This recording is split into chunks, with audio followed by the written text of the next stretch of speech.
Hello everyone and welcome to today's video. Today's video is going to be about how to fix FaceTime not working in 2026. The first and foremost thing that you can try and do is switch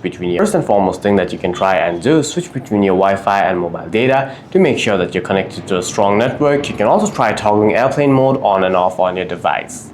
The other thing that you can try and do is completely force close the FaceTime app through your app drawer and then restart the FaceTime app. The other thing that you can do is head over to the settings on your device, scroll down, tap on General, scroll down again, tap on Transfer or Reset iPhone, hit Reset, and then hit Reset Network Settings to reset any network settings or problems.